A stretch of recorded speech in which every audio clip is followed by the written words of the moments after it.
Hey guys, Rich from GunTortureTest.com. This is a slide to Rusty's Para LDA. I know I'm not that impressed either. And Rusty wanted me to do color fill. So we did on one side.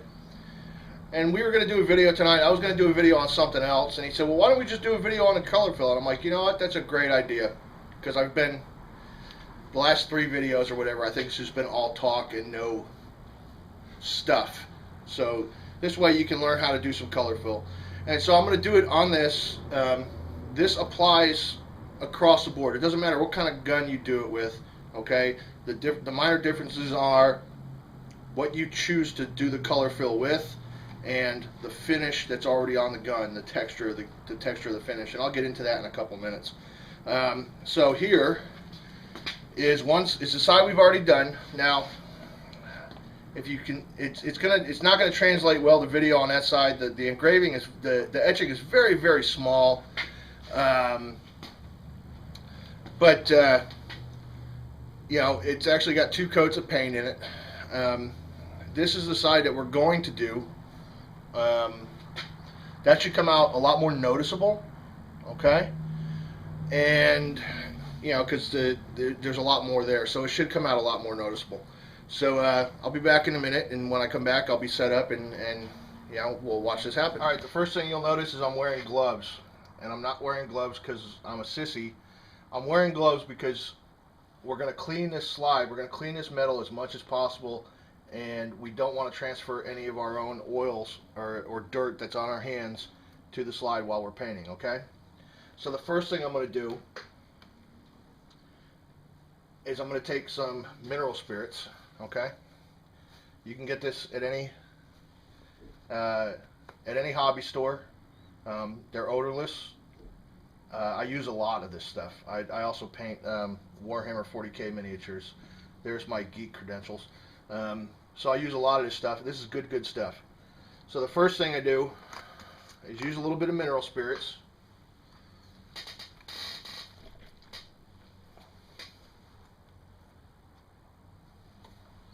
And just wipe where we're going to paint.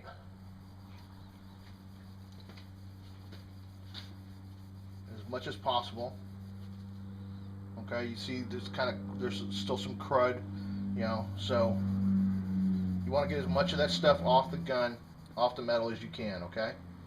I'm going to take a dry patch, and I just use gun cleaning patches because they're cheap, okay? You can use any kind of dry, clean, lint-free cloth, okay? I'm going to dry it.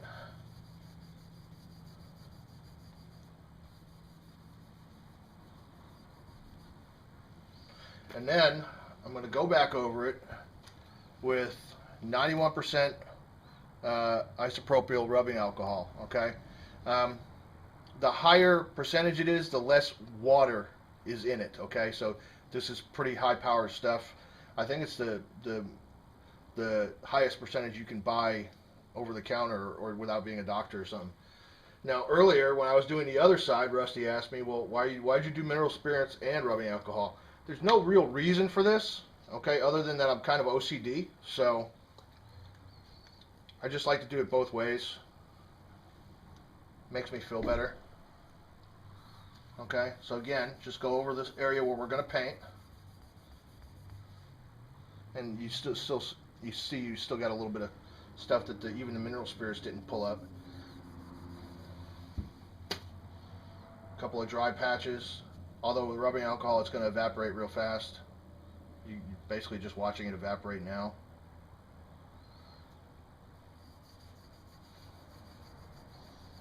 Okay, so now your surface is nice and prepped. Okay. What I'm going to use for this is a Tester's model paint marker. Okay.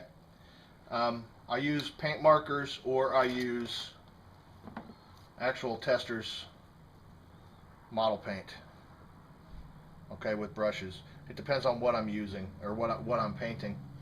You know, just make sure you shake it up real good. You can get these at any hobby store.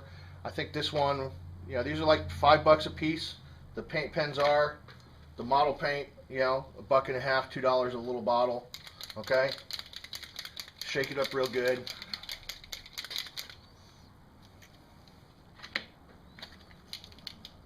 Make sure you get a flow. And then basically just have at it.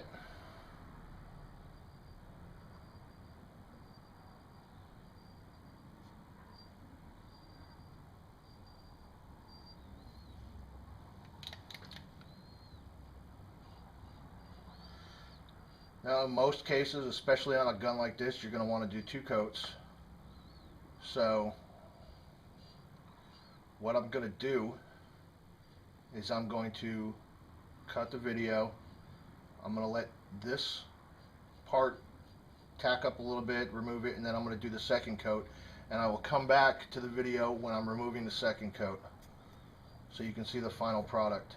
Okay, now as far as the amount of time you're going to want to wait before you try and remove the paint, it varies from place to place. It varies based on how much paint you use. It varies based on how humid your area is. You know, I mean, if it's a rainy day out, obviously it's a lot more humid, so paint's going to dry slower. It depends on what the ambient temperature is. You know, if it's you know, 30 degrees where you're painting versus 90 degrees, you know, so the long and the short of it is I'm not going to sit here and make you watch paint dry. So we'll see you back here in a few minutes, and that's it for now. Alright, so now we're back. The paint is dried enough for me to be able to take off the paint around the engraving. So using the same mineral spirits on, in this case, cleaning patches, the trick here is to use just enough pressure to take the paint off without getting into the etching and pulling the paint out of the etching, okay? So what I generally do is just nice and even pressure, just like this.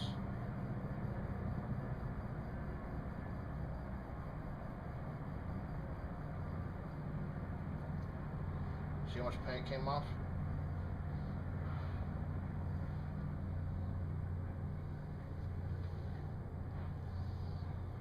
Dry, clean patch, dry it off.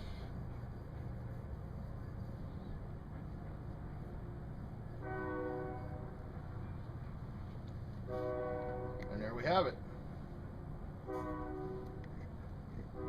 There we have it.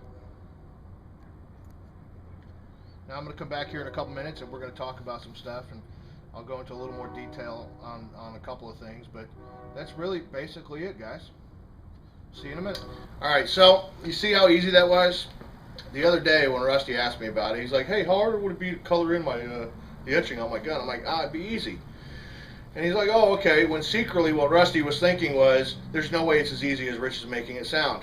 Well, that's what I'm here for, guys. I'm here to make things sound easy and to show you that they are easy. Now, the difference, no need to follow me, the difference between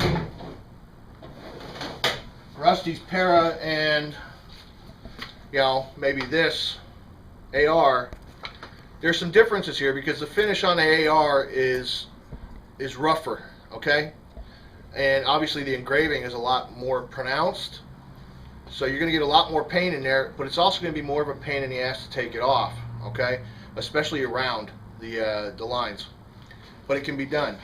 The trick is to just find your sweet spot, okay? And it's going to take some trial and error, okay? It's going to, you know, a little bit of practice. But the cool thing about this is none of this is permanent, okay? If you screw it up, you strip the paint out and you start over, okay? I use paint. Now, a lot of people subscribe to the Crayola method, and it works. And basically what you do is you take a Crayola crayon in whatever color you want, and you warm it up with a hairdryer, and you mush that wax into the lines, okay? You let it dry up a little bit, and you scrape off the excess, and you've got color fill. It works, okay? There's no denying that, but it's not permanent. It's not as permanent as paint is, okay? It's after several cleanings and stuff like that, eventually it's going to start to come out, and you're going to have to do it over again. And then some people use what's called Chinese markers, okay? And what those are, if you're my age, you should know what these are. You remember those? They were like colored pencils with the string around the end, where in order to get to more of it, you had to unwind the string. Okay, those are called Chinese markers, and it's the same theory as the Crayola method. I prefer paint. Okay, that's just me. That's just the way I do it. Okay, so that's the way I showed you. Okay, it's not hard. Okay, it'll take you a few minutes of your time and a few dollars. Okay, and you can really kind of dress up your gun. You can really make it yours. Okay, couple of things. First off, I hope you learned something, as always. Second off, if you are a gun enthusiast and you are one of my subscribers, then you should probably already know about a gentleman called Hickok 45. If you don't know who Hickok 45 is, well, you need to go visit his channel. There's going to be a link down in the comments or in the description. I'm proud to say that I'm now virtual online YouTube friends with Hickok 45, and that's awesome because he's a really cool dude. He puts out a lot of videos, a lot of really cool videos, and he just has cool stuff. So go watch him. As usual, go to my Cafe Press store, buy some stuff. And stay tuned next week. I don't know what I'm doing next week. Well, actually, I know what I'm doing next week. Next week, I'm going to do a video on the differences between blowback operated and recoil operated pistols. Okay? There's been some questions on some of my videos and some emails and some private messages I've gotten asking what the difference is. So I'm just going to do a video on it, and we're going to get that out of the way. Okay? As always, thanks for watching. Don't forget to subscribe. We'll see you next week. This is Rich from GunTortureTest.com.